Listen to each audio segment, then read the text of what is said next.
and tell us walk to cure diabetes and help us find a cure.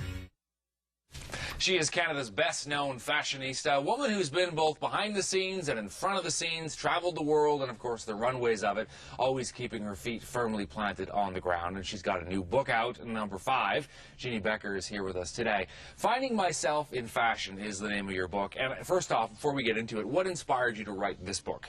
Oh, well, it's a way of getting closer to people. I think the only thing that we really have to give one another as human beings on this planet are our own personal stories. I mean, I think that's the most precious thing that we can give each other, and that's the thing that really connects us to people. And I thought, you know, I owed it to this generation of women who have grown up watching me on fashion television to tell them what it's like, you know, underneath that glamorous facade, because sometimes what you see isn't necessarily, you know, what's there. It basically traces sort of like a 10-year arc, and some of the ups and the downs, your personal life, some of the personal trials and tribulations you went through as well, breakup of your marriage. Most definitely. It concentrates on the past decade and what a crazy ride it's been with all that I've been involved with in the fashion media, but also what I was going through as a single mom, you know, raising my 2 girls against this glamorous backdrop, but still trying to keep grounded and trying to walk that fine line that all working moms have to walk, I think. You know, our careers are so important to us and our work is so important, but at the end of the day, you know, if we don't have our family and we don't have our friends and we don't have that meaningful part of our life, we don't really have much. So it's striking a balance.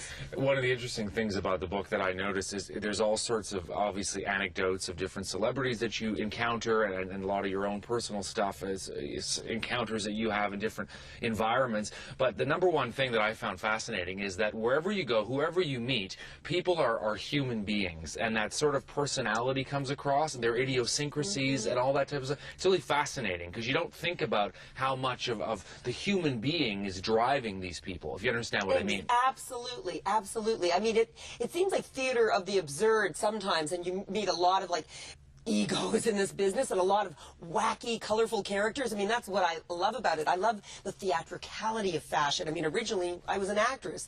I was a mime artist, you know, and now I never shut up. But it was always that part of fashion that I love, the showbiz aspect of it. But at the end of the day, it's also all about people. And to see how vulnerable some of these people are, I mean, there's some tragic stories as well about the late, great Alexander McQueen, yes.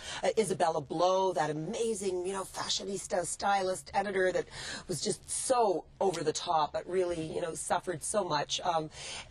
So many stories about so many people, and that is why I love this business. That's why I love this arena, because essentially it is about people. It's about self-expression. That's what fashion's all about. The other thing I've noticed as well, watching you for probably the last 20 years, is you don't take any BS from a lot of these people, and that's what's fascinating. And they're very welcoming of you too in a lot of situations, and it's almost like you understand the game, and you go in there and you're just very sort of matter-of-fact with them. So much of this business is about relationships, obviously, and because I've been covering this scene for 25 years, I've obviously had a chance to build a lot of relationships. And with fashion television, we've followed the careers of these designers and some of these models from the get-go.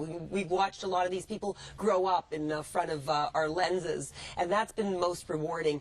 I think the wonderful thing about fashion television and my sensibility when it comes to covering fashion is that we don't take ourselves all that seriously. Exactly. There's a kind of irreverence there, a healthy dose of irreverence. So if I get snubbed at a fashion show, you know, we show that. We show that on television all the time. And I think that's great for people to see, you know, to see us in operation, you know, warts and all. I know we love the scene, we hate the scene, it drives us crazy, but it's also a wonderful kind of celebration. We have a great love affair going with it. The other thing you talk about, and we know this is how important image is, especially in the fashion industry, and one of the things that you talk about, and there's one line in the book that I wanted to reference with you, is the idea of age and welcoming, embracing your age. That makes you better, not bitter. Yeah.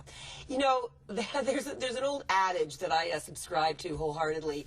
If you can't change the situation, change your mind. You know, listen, we're all trying to fight, you know, the whole aging thing, but I've learned to embrace it. You know, I don't want to have to go under the knife to that degree. I mean, you know, if people do it, and, you know, that's fine, but we have to, you know, we have to be reasonable here. I find that the older we get, the more beautiful we get, and if not, then we get the faces we deserve.